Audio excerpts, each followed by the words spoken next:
साथ साथ good afternoon. ठीक ना, तो कैसे हैं मेरे प्यारे बच्चे? तो चलो भाई जल्दी से क्लास से जुड़ जाइए और फिर क्लास को शुरू किया जाए। आज हमारे क्रैश कोर्स की दूसरी क्लास है प्यारे बच्चे, जिसमें हम चैप्टर नंबर 1 पढ़ रहे हैं, जिसमें है ठोस अवस्था। और हम ऐसे प्रश्नों को पढ़ रहे हैं, उन प्रश्नों के बारे में जानने की कोशिश कर रहे हैं जो हमारे पेपर में हूबहू वैसे मिल जाए। ठीक ना, तो वैसे के वैसे क्वेश्चन पढ़ने के लिए आपको बेहतरीन तरीके से पढ़ना होगा, समझना होगा और हर बातें आप लोग को समझते हुए कार्य को करना है। अभी तक क्या पढ़े, कितना पढ़े, वो मायने नहीं रखता है, आपको इस तरीके से पढ़ना है कि हूबहू वैसे प्रश्न आपको देखने को मिल जाए। तो हम लोग तैयारी में लग चुके हैं प्यारे बच्चे कि बिना किसी के रुकावट के हम लोग कार्य को करते हुए चल रहे हैं। तो मेरे सभी प्यारे बच्चे एक बार क्लास से जुड़ जाएंगे और फिर हम क्लास कंटिन्यू करेंगे। ठीक है ना भैया, एकदम सब लोग अच्छे हैं ना? एक बार सभी प्यारे बच्चे लिखेंगे कि सर एकदम मस्त है। जिसे कहा जाता है ना कि आप कैसे हैं, तो हम बोलते हैं शानदार जबरदस्त जिंदाबाद। तो आप सब लोग भी लिखिए शानदार जबरदस्त जिंदाबाद और फिर हम अपनी पढ़ाई को आगे कंटिन्यू करने वाले हैं। तो मेरे साथ प्यारे बच्चे जुड़ चुके हैं चंद्रशेखर कुमार, अरविंद कुमार, शुभम शर्मा, करुणा, प्रहलाद यादव, सिद्धार्थ राज, शुभम शर्मा, समीर आलम, अभिषेक कुमार, रिजवान। तो मेरे सभी प्यारे बच्चों को सुमन कुमार, रोशन कुमार, जयदीप, गोपाल कुमार, नौशाद, अरविंद कुमार, बिहारी बाबू, अच्छा, मोहम्मद आसिफ, काजल केसरी, ललित कुमार। तो सभी प्यारे बच्चों को गुड आफ्टरनून और साथ साथ गुड मॉर्निंग, मतलब दोनों हैं। ठीक ना, क्योंकि अभी हम सुबह सुबह मिल रहे हैं तो गुड मॉर्निंग हो गया, गुड आफ्टरनून का समय है तो गुड आफ्टरनून हो गया। ठीक है, तो एक बार सभी प्यारे बच्चे जुड़ जाएंगे और फिर क्लास को हम लोग कंटिन्यू करेंगे। और ये क्लासें प्यारे बच्चे दिन प्रतिदिन आपकी आगे बढ़ रही हैं, तो इस बात को आप सभी प्यारे बच्चे ध्यान दीजिएगा कि अच्छे तरीके से मन लगा के आपको पढ़ना है। ठीक ना, क्वेश्चन जितने भी आपको बताए जाए उस पर आपको विशेष फोकस करना है और अच्छे तरीके से तैयारी में लग जाना है। जितने क्वेश्चन बताए जाए उसी पर फोकस किए रहिए, आपका रिजल्ट बेहतर आएगा। ठीक ना, तो ऐसे हम लोग तैयारी करने वाले हैं। ठीक है ना, भूले किसी को नहीं है। अंकेश कुमार, दीपी कुमारी, भाई सबका नाम लेना संभव थोड़ा सा नहीं पॉसिबल नहीं हो पाता प्यारे बच्चे, इसलिए आपको नाम नहीं ले पाते हैं। तो सभी लोग प्यारे मेरे प्यारे बच्चे खुश रहिए, स्वस्थ रहिए और मस्त रहिए। और एक लाइन हमने आपको बताई थी ना, लाइन क्या थी प्यारे बच्चे कि ना किसी के शोहरत ना किसी के प्यार के लिए, ना किसी के शोहरत ना किसी के प्यार के लिए, मुझे ये दुनिया जीतनी है अपने बाप के लिए। तो बिल्कुल मेरे प्यारे बच्चे, अपने बाप के लिए, अपने माँ बाप की खुशी के लिए हमको हर चीज कर लेना है, अच्छे तरीके से मेहनत करनी है प्यारे बच्चे। ठीक ना,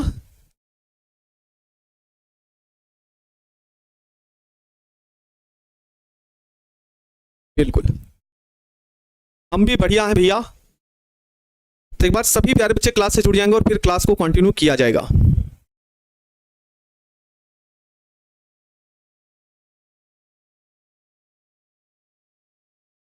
चलिए इस क्लास को शुरू किया जाए प्यारे बच्चे।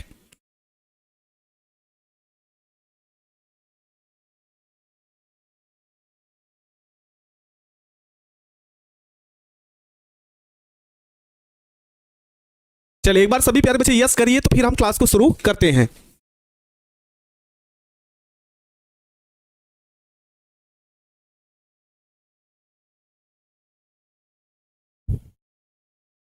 चले क्लास को शुरू किया जाता है प्यारे बच्चे कि जैसा कि हम लोग पढ़ रहे थे सॉलिड स्टेट ठोस अवस्था के बारे में हम चर्चा कर रहे थे आपके सामने। ठीक ना, सॉलिड स्टेट की चर्चा हम लोग कर रहे थे प्यारे बच्चे।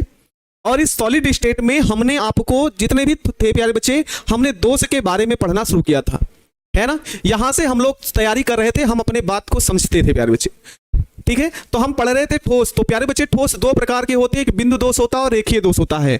और हमने आपको पहले ही बता दिया था प्यारे बच्चे कि ये बिंदु दोष होते क्या हैं। जब पूरे क्रिस्टल संरचना में किसी बिंदु में, है ना, किसी अवयवी कण में विचलन देखने को मिले तो उसे आप बिंदु दोष कहते हैं। लेकिन प्यारे बच्चे रेखीय दोष क्या होता है कि पूरी की पूरी पंक्ति में यदि दोष पाया जाए, क्रिस्टल जालक की पूरी पंक्ति में दोष पाया जाता है तो उसे आप रेखीय दोष कहते हैं। इस पर हम चर्चा कर चुके हैं पिछली वाली क्लास में। ठीक है ना, अब यहां से क्वेश्चन क्या पूछता है प्यारे बच्चे वो आप समझ लीजिए, फिर हम लोग आगे कंटिन्यू करने वाले हैं।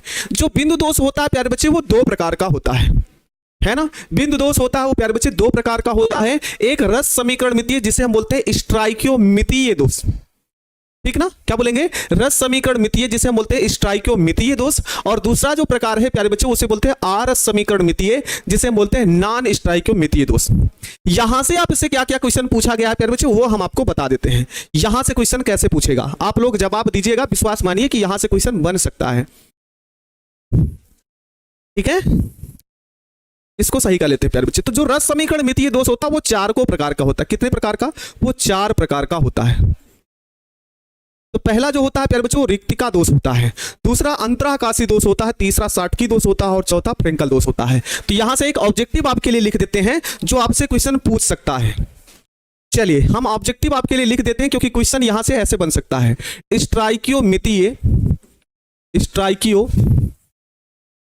निम्नलिखित में ऐसे बोल देंगे प्यारे बच्चे, स्ट्राइकियोमितीय दोष है, निम्नलिखित में स्ट्राइकियोमितीय दोष है। तो मेरे प्यारे बच्चे पहला ऑप्शन आपको दे दिया गया साटकी दोष, सॉरी स्ट्राइकियोमितीय दोष नहीं है ये क्वेश्चन। तो पहला पूछा गया साटकी दोष है, दूसरा फ्रेंकल दोष है, तीसरा आपसे पूछा गया प्यारे बच्चों धातु न्यूनता, धातु न्यूनता, चौथा ऑप्शन दे दिया गया प्यारे बच्चों अंतराकाशी, अंतराकाशी दोष। जवाब आप इसका दें।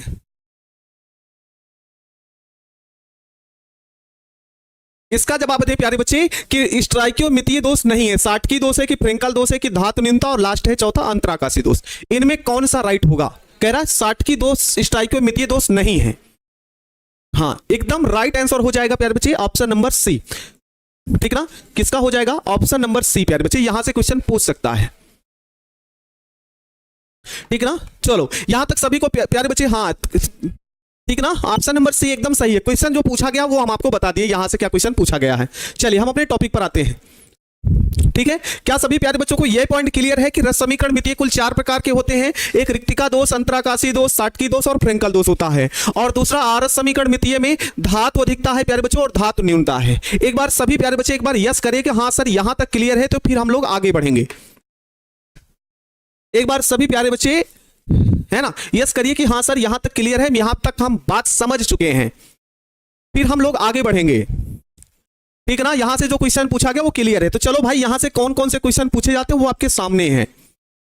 पहला है प्यारे बच्चे साटकी दोष, और इस यहां पे दिमाग में रखना जैसे हम आपको समझाने की कोशिश कर रहे हैं प्यारे बच्चे। ठीक ना, जैसे हम आपको समझाने के लिए कोशिश कर रहे हैं यहां की खोपड़ी को सेट करिए कि हाँ सर जैसे बता रहे हैं वैसे हमको समझ जाना है। क्वेश्चन क्या है प्यारे बच्चे? साटकी दोष। हम साटकी दोष होता कैसे है हम आपको बना के दिखाते हैं और आपके दिमाग में फिट करते हैं। ठीक है प्यारे बच्चे, साटकी दोष। चलिए भैया साटकी दोष पढ़ना है तो हम एक क्रिस्टल का निर्माण करते हैं। A plus B minus, A plus B minus, B minus A plus B minus A plus, फिर उसके बाद प्यारे बच्चों A plus B minus A plus और ये बी माइनस, ये है आपको दिख रहा होगा। ठीक है, यहां पे आप देख रहे हो प्यारे बच्चे ये रस समीकरण मितीय क्यों बोला गया वो भी हम आपको बता देते हैं प्यारे बच्चे। रस समीकरण मितीय देखो धनायन की संख्या कितनी है? तो 1 2 3 4 5 6 है ना प्यारे बच्चे। तो ये धनायन की संख्या 6 हो गई। ऋणायन कितने हैं? ऋणायन कितने हैं प्यारे बच्चे? तो देखो 1 2 3 4 5 और ये 6। ठीक, तो 6 और 6 से कट जाएगा, ये आएगा 1:1 आएगा। कितना आएगा प्यारे बच्चे? 1:1 होता है। अब देखो इसमें दोष उत्पन्न करना है और हमने आपको बताया था कि दोष उत्पन्न होता कैसे है। इसमें से कुछ बाहर चला जाए या इसमें लाके आप क्या कर दो? भर दो। ठीक ना, इससे कुछ बाहर चला जाए या इसमें लाके कुछ क्या कर दो? भर दो। ठीक ना, तो यहां पे क्या करते हैं देखो सुनो कैसे बना रहे हैं प्यारे बच्चे, सुनिएगा। ए प्लस ए प्लस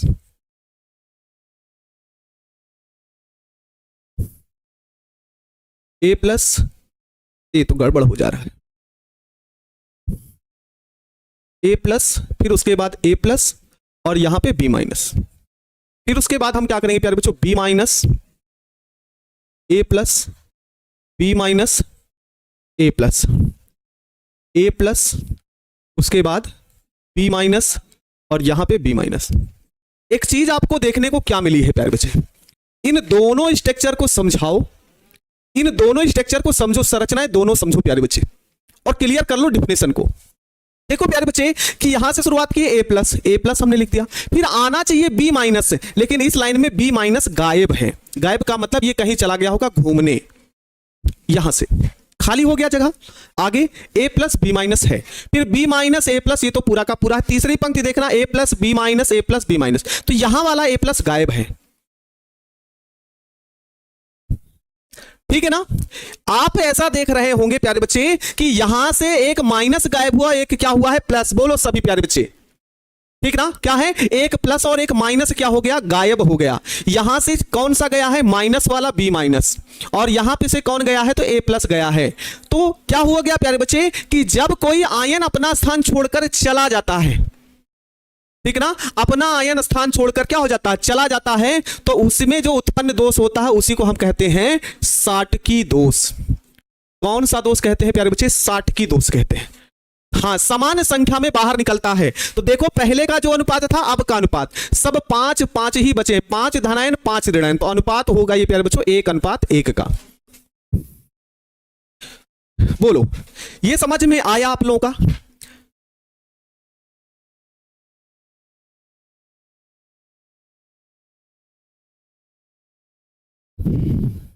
समझ में आ गया प्यारे बच्चे आपको, साटकी दोष होता कैसे है। अब काफी बच्चे पूछ रहे हैं कि सर स्ट्रक्चर बनाना जरूरी है। हाँ भैया, अगर आपको 2 नंबर बढ़िया तरीके से पाना है तो स्ट्रक्चर बनाओ, क्योंकि हमको सबसे अलग कॉपी लिखनी है। नंबर अच्छा लाना है, नंबर अच्छे से प्राप्त करना है, तो आपको कॉपी भी अलग तरीके से ही लिखनी पड़ेगी। साटकी दोष की डिफिनेशन लिखने से कुछ नहीं होगा, ठीक ना। सिर्फ साटकी दोष की डिफिनेशन लिख दीजिए, काम खत्म है। नहीं प्यारे बच्चे, इसकी डिफिनेशन लिखो और साथ साथ उदाहरण लिखो और चित्र बनाओ। समझ में आया कि नहीं, समझ में आ गया प्यारे बच्चे। चलिए भाई, इसकी हम डिफिनेशन लिख लेते हैं और क्वेश्चन पूछा कैसे जाता है ये देख लीजिए। हूबहू ऐसे प्रश्न आपसे पूछे जाते हैं। ऐसे ही प्रश्न पूछ लेगा कि साटकी दोष किसे कहते हैं, उदाहरण दें, ठीक ना। साटकी दोष किसे कहते हैं, उदाहरण दें। तो हम इसका जवाब लिख देते हैं आपके लिए, आपके लिए जवाब लिखते हैं। और इसका जवाब क्या होगा प्यारे बच्चे, याद करते हुए मेरे साथ चलो। लिखेंगे, क्रिस्टल निर्माण करते समय, क्रिस्टल निर्माण करते समय कुछ आयन, अब कुछ आयन में कौन कौन प्यारे बच्चे, कुछ आयन, जैसा कि क्या क्या प्यारे बच्चे, धनायन व ऋणायन। कुछ आयन धनायन व ऋणायन, धनायन व ऋणायन अपना निश्चित स्थान छोड़कर, अपना निश्चित स्थान छोड़कर क्रिस्टल जालक के बाहर चले जाते हैं, क्रिस्टल जालक के बाहर चले जाते हैं, बाहर चले जाते हैं, तो उत्पन्न दोष, तो उत्पन्न दोष साटकी दोष कहलाता है, साटकी दोष कहलाता है। तो उत्पन्न दोष क्या कहलाएगा प्यारे बच्चे, साटकी दोष कहलाता है, ठीक ना। तो इसके एग्जाम्पल क्या क्या होंगे प्यारे बच्चे, हम उस एग्जाम्पल की बात करेंगे, ठीक ना। इसके एग्जाम्पल की बात करेंगे। उदाहरण, उदाहरण कॉपी सजाना देखो मेरी तरीके से, देख लो, हेडिंग हम लिखें फिर उदाहरण लिखेंगे। और उदाहरण तमाम ऐसे प्यारे बच्चे हैं जिसको पता है, NaCl होगा, KCl होगा, ठीक है ना, CHCl होगा आदि। ये तो एग्जाम्पल हो गया।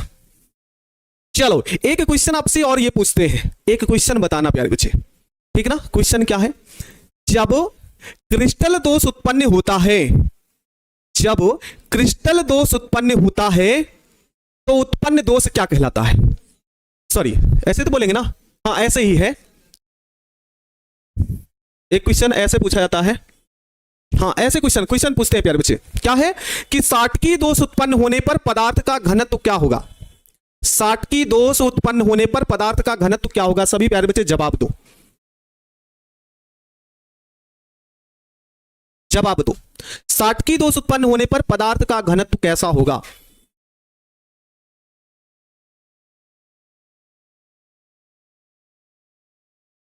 अपरिवर्तित रहेगा, कम होगा, घट जाता है। अच्छा बताते हैं, A प्लस बी माइनस, ये खाली कर लेंगे, यहां पे B minus, B minus A plus B minus, और ये हो जाएगा A प्लस बी माइनस, और ये खाली जगह कर लेंगे और ये हो जाएगा बी माइनस। बस ये चित्र हो गया प्यारे बच्चे।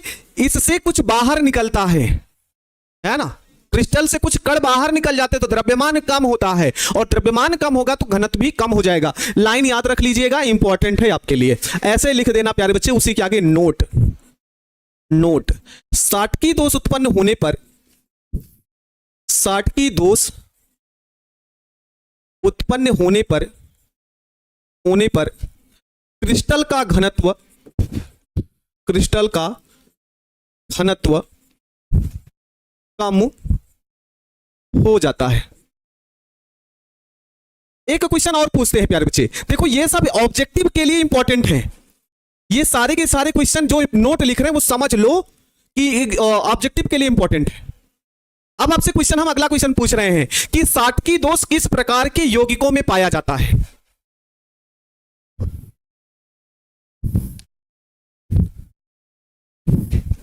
चलो जवाब दीजिएगा आप लोग।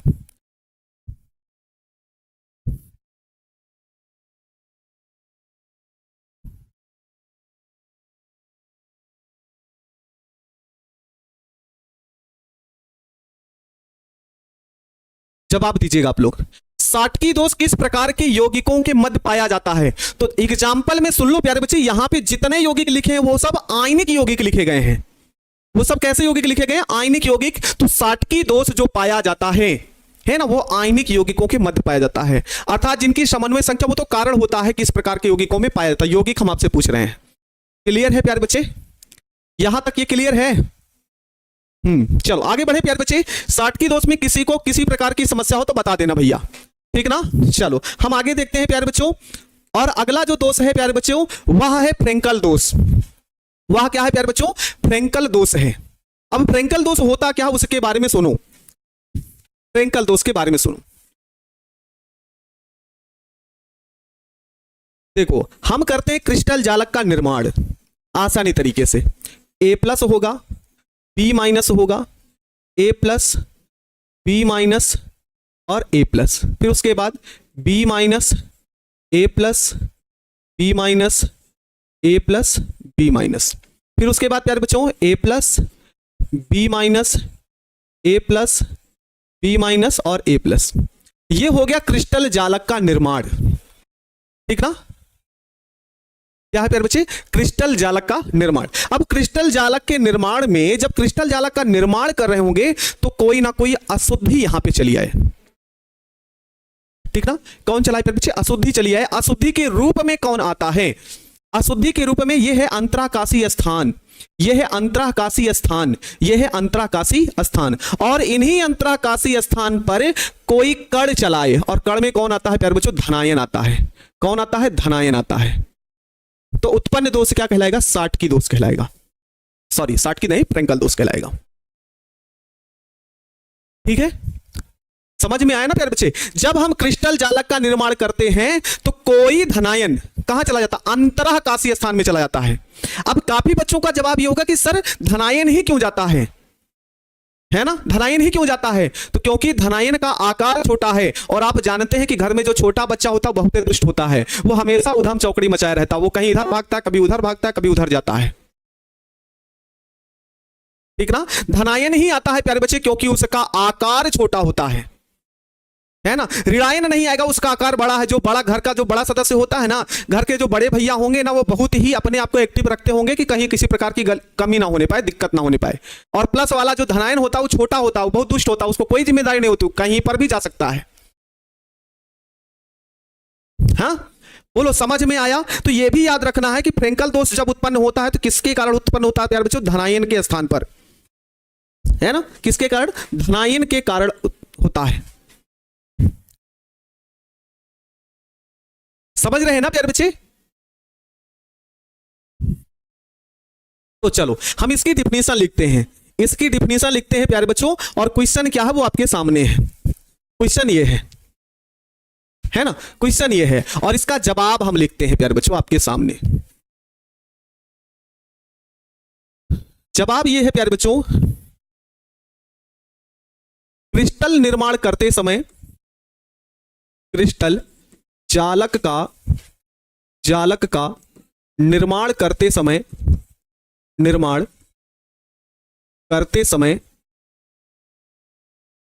कोई आयन, अब कोई आयन में सिर्फ और सिर्फ यहां पे होगा प्यारे बच्चों धनायन,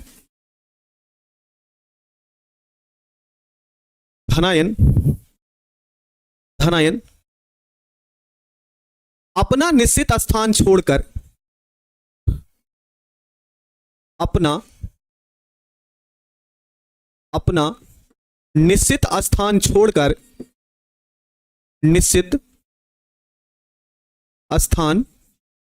छोड़कर अंतराकाशी स्थान में चले जाते हैं। अंतराकाशी स्थान में चले जाते, अंतराकाशी का मतलब जो खाली स्थान होता है, ठीक ना, अंतराकाशी स्थान का मतलब जो खाली स्थान होता है, तो अंतराकाशी स्थान में चला जाता है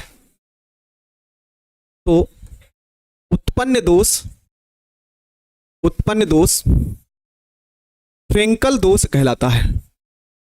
फ्रेंकल दोष कहलाता है।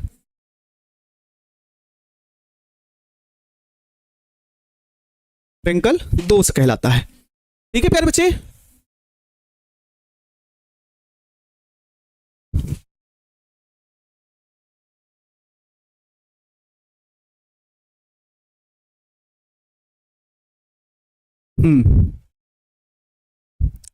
देखो प्यारे बच्चे, जो धनायन होता वही अपना स्थान जाके छोड़ता है, ऋणायन इसमें नहीं चलता, जबकि जो आपका साटकी दोष होता है प्यारे बच्चे उसमें धनायन और ऋणायन दोनों निकलते हैं। ठीक ना, धनायन और ऋणायन दोनों निकलता है। चलो इसका हम चित्र बनाते हैं। पहले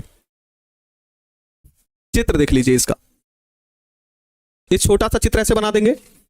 देखो अगर पूरा नंबर लेना है तो मेहनत आपको करनी होगी, और मेहनत के साथ साथ आपको हर चित्र का एग्जाम्पल भी, आपको अगर है चित्र उसमें एग्जाम्पल दो, चित्र बनाओ, तब अच्छा अंक मिलेगा और एक को नंबर नहीं कटना है।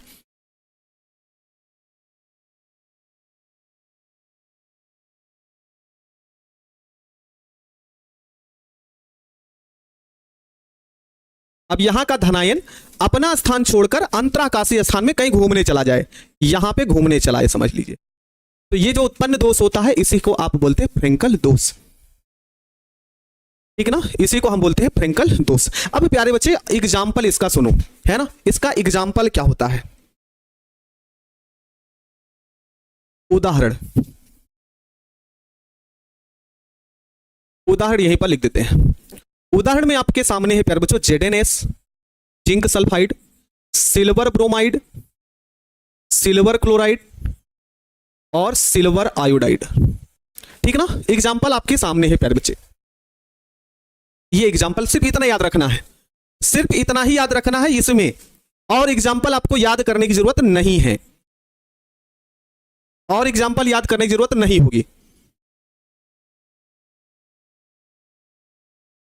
ठीक है ना, ZnS हो गया, AgBr हो गया, AgCl हो गया और AgI हो गया, जिंक सल्फाइड, AgBr, AgCl और AgI। ठीक है ना, ये आपका हो गया प्यारे बच्चे। अब सुनो, नोट आप क्या लिखोगे, नोट में आपको क्या लिखना है बताओ, क्या इसमें पदार्थ का घनत्व कम होगा?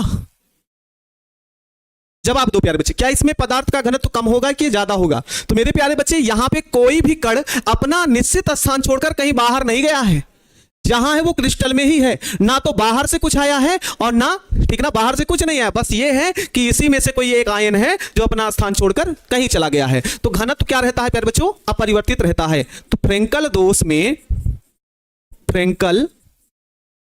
में पदार्थ का घनत्व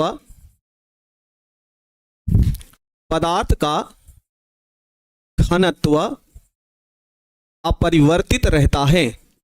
अपरिवर्तित रहने का मतलब प्यारे बच्चों बदलता नहीं है, घनत्व अपरिवर्तित रहता है। ठीक है, ये आपका हो जाएगा। चलिए यहां से थोड़ी थोड़ी बातें और हम समझते हैं प्यारे बच्चों। ठीक है, हाँ एक एग्जांपल और प्यारे बच्चे यहां पे आपको ध्यान रखना है। ये जो AgBr होता है प्यारे बच्चों, है ना, AgBr होता है, या दोनों दोष उत्पन्न करता है। AgBr सिल्वर ब्रोमाइड, साटकी व फ्रेंकल दोनों दोष उत्पन्न करता है, दोनों दोष उत्पन्न करता है।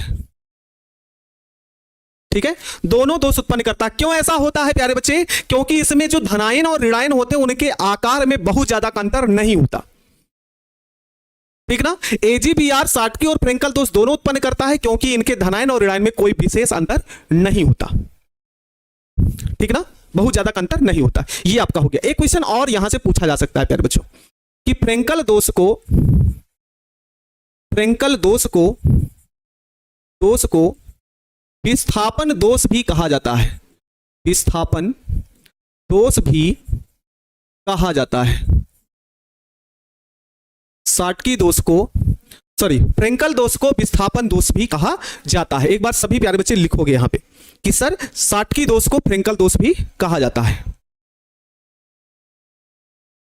चलो, यहां तक क्लियर है सभी को? ठीक है ना, इसे विस्थापन दोष भी कहा जाता है, इसको याद रखेंगे आप सब। बोलो, अगर यहां तक क्लियर है तो हम लोग आगे बढ़े।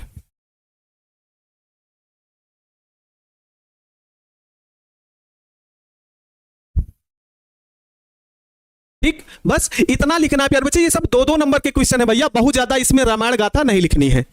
ठीक ना, जैसे बताएं वैसे लिखिएगा, ये विश्वास मानिए कि आप पूरा का पूरा 2 नंबर लेके आएंगे।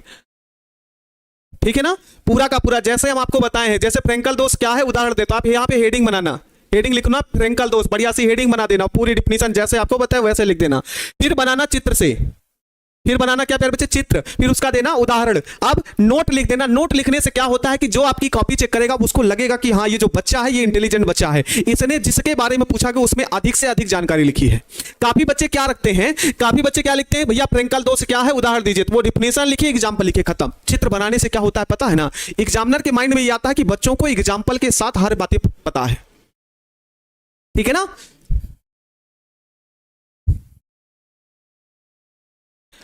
समझ में आ गया ना प्यारे बच्चे? हाँ, परिभाषा, चित्र और उदाहरण तीनों चीजें बढ़िया तरीके से आप लोगों को याद रखना है।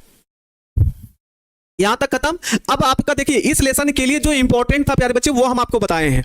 बहुत ज्यादा नहीं पढ़ना, इससे लॉन्ग क्वेश्चन नहीं पूछा जाता, ज्यादातर इससे शॉर्ट क्वेश्चन ही पूछे जाते हैं और ऑब्जेक्टिव भी पूछे जाते हैं। ठीक ना, अब कहता है अंतर पूछ सकते हैं, तो क्या लिखेंगे? अंतर पूछेगा तो बना के लिख लेना छोटे छोटे पॉइंट। आपको दोनों की अंतर पूछेगा तो डिफिनेशन लिखना दोनों की एक एक। ठीक, वो आईनी की होगी ऐसे बोल देगा अपना और बाकी उदाहरण दे देना, खत्म है। ठीक है, चलो अब आगे देखते हैं। वन लाइनर और ऑब्जेक्टिव भी करते हैं आज, वो ऑब्जेक्टिव भी करना है, सभी लोग को ध्यान रखना है प्यारे बच्चे। तो ऑब्जेक्टिव हम लोग कहां तक पढ़ चुके थे प्यारे बच्चे? कोई बताएगा कि लास्ट क्वेश्चन में हम कहां तक पढ़ चुके थे? यहां से आपको ऑब्जेक्टिव देखना, थोड़ा सा जल्दी देखने की कोशिश करेंगे हम लोग। ठीक ना, थोड़ा सा जल्दी देखने की कोशिश करेंगे प्यारे बच्चे, ताकि आज ऑब्जेक्टिव भी इसका होना है। 40 ऑब्जेक्टिव जो इंपॉर्टेंट है, ये नहीं है कि सब उठा के लेके चलो, जो आपको मिल जाए पेपर में मिल जाए, यही हम लोग कोशिश है कि आपको अच्छे तरीके से मिल जाएगा प्यारे बच्चे। चलिए प्यारे बच्चे, पहला क्वेश्चन याद रखना, कह रहा है एकक कोष्टिका में कोने के परमाणु की अन्य एकक कोष्टिका से सहभाजित होता है। प्यारे बच्चे कहने का मतलब इसका क्या है ना? कहने का मतलब एकक कोष्टिका कुछ इस तरीके से होती है, इस तरीके से होती है प्यारे बच्चों, कुछ इस तरीके से होती है। और ये जो कोने पर परमाणु होता है, ये कोने पर जो परमाणु होता है प्यारे बच्चों, इसकी पूछ रहा है सहभागिता कितनी होती है। तो इसके साथ अगर कोई क्रिस्टल एकक कोष्टिका की जुड़ेगी तो इस एकक कोष्टिका की सहभागिता कितनी होती है? 1/8 की होती है। कितने की होती है प्यारे बच्चों? 1/8 की होती है। याद रखना कि किसी एकक कोष्टिका में अगर कोई परमाणु कोने पर उपस्थित है वो कितने सहभाजित होता है? 1/8वें भाग से। ठीक है ना। फिर अगला क्वेश्चन क्या पूछ रहा है प्यारे बच्चे? कह रहा है एकक कोष्टिका में फलक के परमाणु की अन्य एकक कोष्टिका के साथ सहभाजित होता है। सहभाजित किसकी बात कर रहा है प्यारे बच्चे? तो ये भी हम आपको बता दे रहे हैं। यहां पे बात कर रहा है किसके, कहां पे कह रहा है कि फलक पर, यहां पे होता है प्यारे बच्चों फलक। ऐसे फलक होता है। तो ये जो फलक होता है इसकी सहभागिता कितनी होती है प्यारे बच्चों? तो 1/, कितना का होता है? 2 का होता है। कितने का होता है? 1/2 भाग का होता है। बोलो, यहां तक आपको क्लियर हुआ प्यारे बच्चे? अब ये एग्जाम्पल बताने का वो नहीं है। जैसे 1/2 क्या हो गया, जैसे मान लो कि इस मोबाइल को और इस रिमोट को जोड़ना है आपस में, इस मोबाइल को एक रिमोट को जोड़ना है, तो प्यारे बच्चे मान लो इसका आधा भाग ये है और इसको जोड़ना है ना, तो आधा आधा भाग देखो ऐसे जोड़ लेंगे। तो देखो आधा भाग इसमें आधा भाग इसमें, तो जो फलक पर होता है, जो यहां पे होता है प्यारे बच्चे, उसकी सहभागिता कितनी की होती है? 1/2 की होती है। ठीक ना, 1/2 की होती है। अब देखो भाई, यहां पे एक्सपेरिमेंट करके नहीं बता सकता हूं, ना ही इतना ज्यादा समय है। बस आपको यही याद रखना है कि अगर कोने पर होगा तो 1/8 होगा, फलक पर होगा तो 1/2 होगा प्यारे बच्चे। ये याद रखना है आज के समय में और अब के समय में, हमारे हिसाब से तो यही है। अभी बहुत ज्यादा लेके चले तब दिक्कत होगा। ठीक है ना? हाँ, 1/4 किसी का नहीं होता।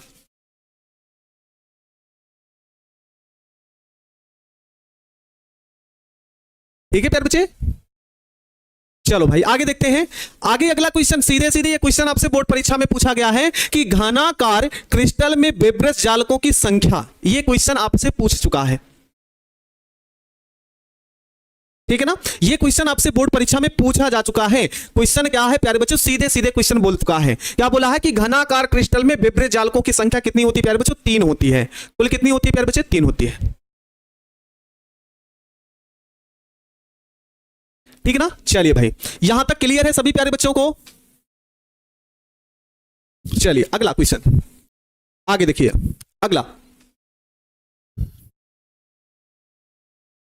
कह रहा है प्यारे बच्चों कि वेब्रेस जालकों में किस जालक की संख्या सर्वाधिक होती है ना?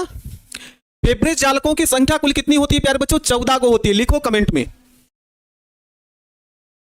ठीक ना, वेब्रेस जालकों की संख्या कुल कितनी होती है? तो 14 होती है। और उसी वेब्रेस जालकों में किस जालक की संख्या सर्वाधिक होती है? तो मेरे प्यारे बच्चे एक की होती है 4, उसे हम बोलते हैं विषम लंबाक्ष।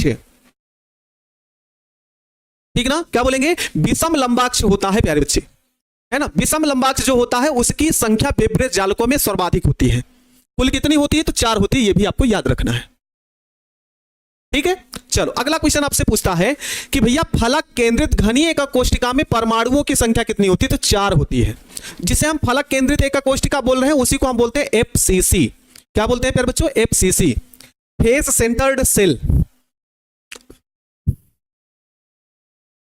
ठीक है ना प्यारे बच्चे, क्या? एफसीसी, फेस सेंटर्ड सेल, फलक केंद्रित घनीय एकक कोष्टिका में परमाणुओं की संख्या कितनी प्यारे बच्चों? 4 होती है। ठीक, फिर अगला क्वेश्चन कह रहा बीसीसी, और बीसीसी को बोलता है काय केंद्रित एकक कोष्टिका। क्या बोल रहे हैं? काय केंद्रित एकक कोष्टिका, काय केंद्रित एकक कोष्टिका, जिसे हम बोलते हैं बॉडी सेंटर्ड सेल। क्या बोलेंगे प्यारे बच्चे? बॉडी सेंटर्ड सेल में परमाणुओं की संख्या कितनी होती है? तो 2 होती है। ठीक है, कितनी होगी प्यारे बच्चे? 2 होती है। ये आपको याद रखना है इतना। चलिए भाई आगे हम लोग देखते हैं। आगे है प्यारे बच्चे, देखो ठीक है, अगला क्वेश्चन क्या कह रहा है प्यारे बच्चों कि सरल घनीय एकक कोष्टिका के लिए समन्वय संख्या का मान कितना होता है? तो 6 होता है। ठीक ना, किसके लिए प्यारे बच्चों? सरल घनीय एकक कोष्टिका, जिसे हम बोलते हैं एससीसी। ठीक ना, सरल घनीय एकक कोष्टिका के लिए समन्वय संख्या का मान कितना होता है? तो समन्वय संख्या का मान होता है प्यारे बच्चों 6। इसी प्रकार से अगला क्वेश्चन काय केंद्रित एकक कोष्टिका, जिसे हम बोलते हैं बीसीसी। बीसीसी के लिए किसका मान, उपसा संयोजन संख्या का मान कितना होता है? तो 8 होता है। ठीक है, कितना होता है प्यारे बच्चों? 8 होता है। सरल घनीय एकक कोष्टिका के लिए उपसा संयोजन संख्या का मान 6। इसी प्रकार से काय केंद्रित एकक कोष्टिका बीसीसी के लिए उपसा संयोजन संख्या का मान कितना होता है प्यारे बच्चों? 8 होता है। और लास्ट बचता है फलक केंद्रित एकक कोष्टिका, जिसे हम बोलते हैं एफसीसी के लिए उपसा संयोजन संख्या का मान कितना होता है प्यारे बच्चे? 12 होता है, 12 होता है। ठीक है, ये आपको ध्यान रखना है। एफसीसी के पूरा नाम क्या है? एफसीसी का बताए तो प्यारे बच्चे फेस सेंटर्ड सेल, ये लिखा है ना, फलक केंद्रित एकक कोष्टिका। फलक केंद्रित एकक कोष्टिका लिखा तो है ना? बोलो यहां तक क्लियर है सभी को? सीधे सीधे प्रश्न होगा, ये समझ जाइए कि ये जो लाइन लिखी गई है, ये लाइन जो हम लिखे समझ लो प्रश्न है और सामने वाला उत्तर है। ठीक ना, अब अगर ये आपके पास पैनल पीडीएफ के रूप में आपको पड़ा है तो विश्वास मानिए कि रिवीजन ऑब्जेक्टिव करने के लिए आपको आसानी होगा। ये सामने है, आप खोलिए एकदम तरीके से, बढ़िया तरीके से देखते हुए चले जाओ, याद कर लेंगे तुरंत, ठीक ना। इसलिए हमने सोचा कि नहीं, कुछ बच्चों को अलग दिया जाए जिससे उनके लिए जो सब्जेक्टिव क्वेश्चन वो तो क्लियर हो ही, लेकिन ऑब्जेक्टिव भी क्लियर हो, ठीक ना, ऑब्जेक्टिव भी हो। इसीलिए हमने ऐसा लिखा। नहीं तो प्यारे बच्चे इसमें आप सोचिए ना, पूरी बुक पढ़ते हैं और छांटते हैं कि कौन सा क्वेश्चन है कौन सा नहीं, ठीक ना। तो अगर ये आपको मिल रहा तो ये आपके लिए बेस्ट है, ताकि आप ऑब्जेक्टिव रट नहीं सकते हो। सिर्फ ऐसे क्या करो, आपके सामने ये पूरा पैनल पीडीएफ हो, दिन में एक बार उठो, एक बार 5 मिनट में रिवीजन पूरे लेसन का कर सकते हो। तो इसलिए हमने ऐसा सोचा कि नहीं, बच्चों को कुछ अच्छा करना है, कुछ अच्छा देना है, रिजल्ट लाना है, इसलिए। चलो आगे देखो, देखो आ गया ना, तो उससे संबंधित क्वेश्चन कह रहा सिल्वर ब्रोमाइड कौन सा दोष उत्पन्न करता है। चलो क्वेश्चन क्या कह रहा है प्यारे बच्चों, कह रहा है कि सिल्वर ब्रोमाइड कैसा कौन सा दोष उत्पन्न करता है। अभी हमने आपको बताया, अब आप समझ सकते हैं कि ये ऑब्जेक्टिव क्वेश्चन है, ठीक ना। क्या बोलेंगे, सिल्वर ब्रोमाइड कौन सा दोष उत्पन्न करता है, तो साटकी और फ्रेंकल दोष उत्पन्न करता है, ठीक है। चलो भाई अगला क्वेश्चन आपसे क्या पूछा है प्यारे बच्चे, कह रहा है फ्रेंकल दोष को अन्य किस नाम से जाना जाता है। तो अन्य नाम जो होगा प्यारे बच्चों, उसे हम बोलते हैं विस्थापन दोष। किस नाम से जानते हैं, विस्थापन दोष के नाम से जानते हैं, ठीक, विस्थापन दोष के नाम से जानते हैं। अनिकेत कुमार कह रहे हैं सर एनसीईआरटी का क्वेश्चन करवा दीजिए। अरे प्यारे बच्चे एनसीईआरटी से ही हम किताब पढ़ते हैं, और जो बुकें हैं उससे पढ़ते हैं। हर किताब पढ़ के जहां तक हो सकता है वहां तक काम करते हैं, ठीक है ना। आप परेशान मत होइए, आप सिर्फ पढ़ते हुए चलो। अगला क्वेश्चन क्या कह रहा है प्यारे बच्चों, कि फ्रेंकल दोष उत्पन्न होने पर पदार्थ का घनत्व कैसा होता, अपरिवर्तित रहता। सीधे लाइन आपको बोल दी गई। ऑब्जेक्टिव पढ़ने का तरीका यही है कि आप वन लाइनर पढ़ लीजिए, आपको हमेशा क्लियर रहेगा, कोई दिक्कत नहीं होगी। बोलो प्यारे बच्चे, है ना। फ्रेंकल दोष उत्पन्न होने पर पदार्थ का घनत्व कैसा होता, अपरिवर्तित रहता है। चलिए आगे देखते हैं। इंपॉर्टेंट है प्यारे बच्चे, इसलिए हमने इस वाले उदाहरण को एकदम अलग से रख लिया है। ये वाला उदाहरण अलग से था, तो इसलिए हमने इस उदाहरण को अलग से रखा कि हाँ ये पूछा जा सकता है। उदाहरण क्या है प्यारे बच्चों, ZnS जिसे हम बोलते हैं जिंक ब्लेड, किस प्रकार का दोष उत्पन्न करता है। एग्जाम्पल में आपको बता ही दिए हैं प्यारे बच्चों, ये कैसा दोष उत्पन्न करता है, तो फ्रेंकल दोष उत्पन्न करता है, ठीक ना। क्या उत्पन्न करेगा, फ्रेंकल दोष उत्पन्न करता है। इसी प्रकार से डिफिनीशन क्या है प्यारे बच्चों, देखो क्या कह रहा है कि जब कोई धनायन अपना निश्चित स्थान छोड़कर कहां चला जाता है, अंतराकाश स्थान में चला जाता है, तो उत्पन्न दोष क्या कहलाता है, फ्रेंकल दोष कहलाता है। डिफिनीशन ऐसे भी क्वेश्चन पूछ सकता है, घुमा फिरा के, मेरा कहने का मतलब यही, घुमा फिरा के कैसे भी क्वेश्चन पूछे, पूरी की पूरी डिफिनीशन लिख दिया उसने और पूछ लिया बताओ कैसा दोष है, ठीक ना। तो ये आपका हो जाएगा फ्रेंकल दोष प्यारे बच्चे। कोई धनायन अपना स्थान छोड़कर अंतराकाश स्थान में चला जाता है। अगला क्वेश्चन कह रहा है साटकी दोष उत्पन्न होने पर पदार्थ का घनत्व कैसा होता, परिवर्तित होता है। और परिवर्तित होने का मतलब कम होता है, ठीक ना। परिवर्तित होने का मतलब क्या होगा प्यारे बच्चे, कम होता है। चलिए भाई हम आगे देखते हैं, क्योंकि ऑब्जेक्टिव भी करना है, इसलिए थोड़ा तेजी से हम लोग आगे बढ़ेंगे। क्या कह रहा है प्यारे बच्चों, अंतराकाशी दोष उत्पन्न होने पर पदार्थ का घनत्व क्या होता है, बढ़ता है, ठीक है ना। अंतराकाशी दोष उत्पन्न होने पर पदार्थ का घनत्व क्या होता है प्यारे बच्चों, बढ़ता है। रिक्तिका दोष उत्पन्न होने पर पदार्थ का घनत्व क्या होता है प्यारे बच्चों, कम होता है, ठीक। उसी प्रकार से निर्मुक्त इलेक्ट्रॉन विसरित होकर क्रिस्टल के ऋणायनिक स्थान को अध्यासित कर लेता है, अर्थात घेर लेता है। क्या कर लेता है प्यारे बच्चों, अध्यासित कर लेता है, अर्थात उसको क्या कर लेता है, घेर लेता है। तो उत्पन्न दोष क्या कहलाएगा, तो उसे आप बोलते हैं एफ केंद्र बोलते हैं। क्या बोलते हैं प्यारे बच्चों, एफ केंद्र बोलते हैं,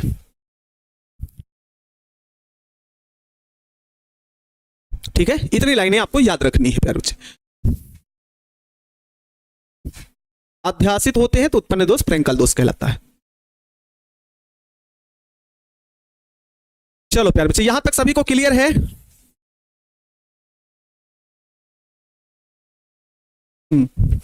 आगे देखते हैं।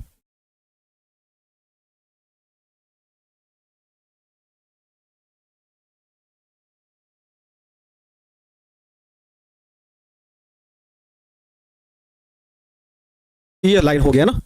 चलो अगला पेज। कह रहा प्यारे बच्चे आयुग्मित इलेक्ट्रॉन द्वारा भरी गई ऋणायन रिक्तियों को कहते हैं।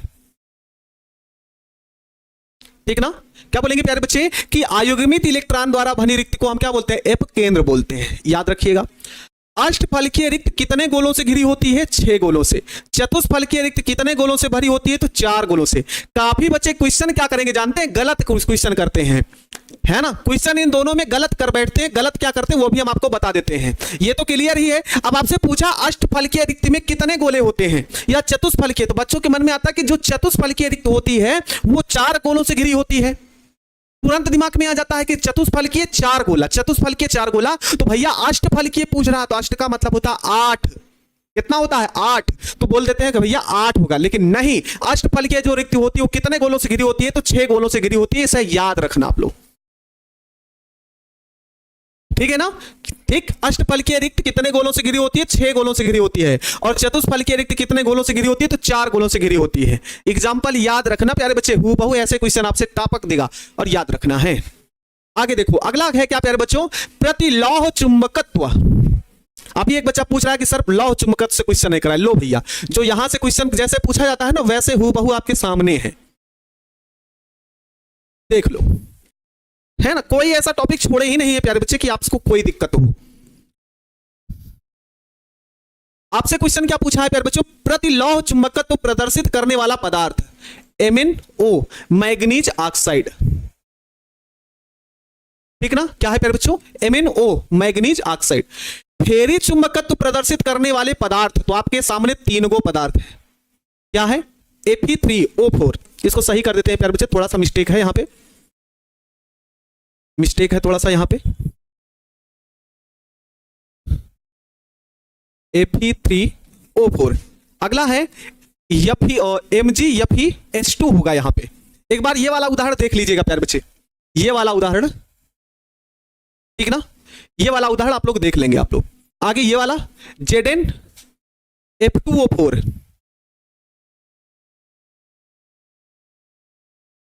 ठीक है। थोड़ा सा प्रिंट गलत है, बाकी हम क्लियर करके आपके पास भेज देंगे, आप वहां से क्लियर कर लीजिएगा। अगला प्यारे बच्चे कह रहा है कि खटकोणीय निबिड़ संकुलित, जिसे हम बोलते हैं HCP, संरचना में किस परमाणु में पाई जाती है। ठीक है ना। आपसे अगला क्वेश्चन यही पूछा जा रहा है प्यारे बच्चे, पेन भैया गिर चुका है, ऐसे बात ध्यान रखिएगा, पेन गिर चुका है, इसका मतलब यहां से क्वेश्चन टपक सकता है। ये सब नए क्वेश्चन है प्यारे बच्चों, अगर नया क्वेश्चन बनता है तो यहीं से बनेगा, ठीक है ना। क्या है प्यारे बच्चे, खटकोणीय निबिड़ संकुलित संरचना किस प्रकार के परमाणुओं में पाई जाती है। अच्छा, MgFe2O4 है, अच्छा ये O4 है, वही कह रहे हैं। अभी एग्जाम्पल इसका लिखे हैं, एग्जाम्पल अभी देखते हैं, इसका ऑब्जेक्टिव भी लिखे तो वहां से क्लियर कर देते हम, ठीक ना। ये हो गया O4, ठीक है। चलो अगला क्वेश्चन यहां से समझ लो, ये क्वेश्चन पूछे जाने की संभावना बन सकती है प्यारे बच्चों यहां से, कि खटकोणीय जो निबिड़ संकुलित संरचना होती है वह किस प्रकार के परमाणुओं में पाई जाती है, ठीक ना। तो मैग्नीशियम में पाई जाती है, जिंक में, कैडमियम में, कोबाल्ट में और टाइटेनियम में।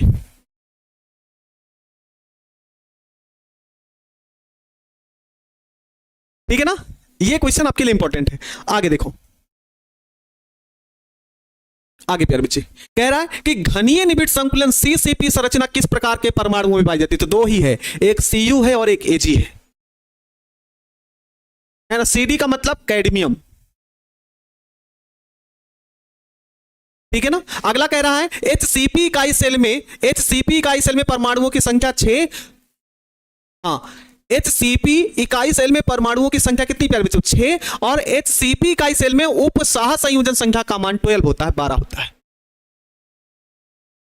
ठीक है। ये आपके हो जाएंगे प्यारे बच्चे।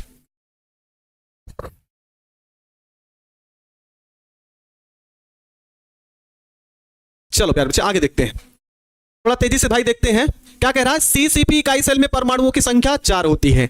CCP इकाई सेल में उप सह संयोजन संख्या का मान कितना होता है, 12 होता है। उसके बाद कह रहा है कि निबिड़ संकुलित गोलों की संख्या यदि n हो, निबिड़ संकुलित गोलों की संख्या कैपिटल N हो, तो जनित अष्टफलकीय रिक्तियों की संख्या कितनी होगी, सिर्फ n होगी। अगर निबिड़ संकुलित संरचना ठीक ना। अगर निबिड़ संकुलित संरचना जो होगी प्यारे बच्चे, है ना, निबिड़ संकुलित गोलों की संख्या यदि कैपिटल n हो तो जनित अष्टफलकीय रिक्तियों की संख्या कितनी होगी? सिर्फ और सिर्फ n होगी। कितना होगा प्यारे बच्चों? n होगा। ठीक है, चलिए भाई यहां से क्वेश्चन याद रखिएगा। देख लो अब इतना शानदार तरीके से क्वेश्चन कैसे भी पूछे, कहीं से पूछे, है ना, चाहे वो परमाणुओं की संख्या पूछे, चाहे उपसा संयोजन संख्या पूछे, हर चीज प्यारे बच्चे लिख रहे हैं, है ना, हर चीज पर ध्यान रख के एक पैनल पीडीएफ तैयार किए हम लोग। चलो बस एक पेज और बचा, फिर ऑब्जेक्टिव क्वेश्चन करेंगे। कह रहा है अनुचुंबकीय पदार्थ प्राप्त करने वाले, है ना, अनुचुंबकत्व प्रदर्शित करने वाले पदार्थ कौन कौन से होते हैं? तो एक O2 होता है, Cu2 प्लस, Fe3 प्लस और Cr3 प्लस, ये होता है। उसके बाद कह रहा प्रतिचुंबकत्व प्रदर्शित करने वाले H2O, NaCl, C6H6। लौह चुंबकत्व प्रदर्शित करने वाले पदार्थ लोहा, कोबाल्ट, निकिल, ठीक ना, गोल्डेनियम और CrO2। ये इतने पदार्थ होते हैं प्यारे बच्चे। यहां से CCP को FCC कहा जाता है, हाँ भैया कहा जाता है। ठीक है, ये एग्जांपल हो गए। देखो सीधे यहां से जो क्वेश्चन पूछे गए ना प्यारे बच्चे, एग्जांपल ही दिया गया है आपसे, और कुछ नहीं दिया गया है। ठीक ना, और कुछ मतलब कुछ नहीं पूछा गया है। चलो एक क्वेश्चन और है यहां पे, कह रहा प्यारे बच्चों कि निबिड़ संकुलित गोलों की संख्या n हो तो जनित चतुष्फलकीय रिक्तियों की संख्या कितनी हो? 2 होती है, 2n होती है। ठीक ना, 2n होती है। देखो अगर यही क्वेश्चन पूछे निबिड़ संकुलित गोलों की संख्या n हो तो जनित अष्टफलकीय रिक्तियों की संख्या सिर्फ n होती है। अगर आपसे यही क्वेश्चन पूछा गया कि निबिड़ संकुलित गोलों की संख्या n हो तो जनित चतुष्फलकीय रिक्तियों की संख्या 2n होगी। बोलो यहां तक क्लियर है प्यारे बच्चे? तो अलग अलग क्वेश्चन है, इसलिए ध्यान रखिएगा इसको। पीडीएफ क्यों नहीं सेंड करते? सेंड तो किया जाता है प्यारे बच्चे।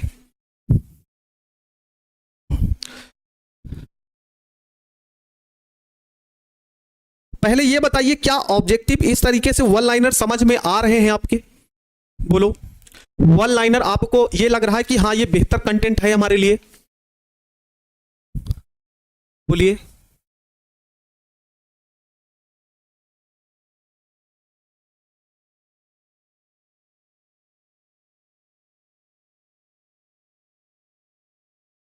ठीक रहेगा ना? अगले लेसन में ये वन लाइनर जोड़े जाए कि ना जोड़े जाए ये भी बताएंगे आप।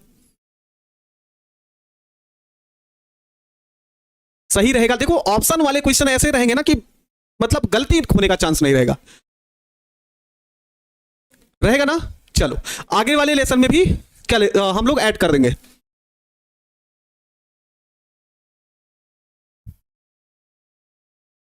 चलो अब क्वेश्चन देखते हैं, अब हम लोग क्वेश्चन देखते हैं इसके ऑब्जेक्टिव के।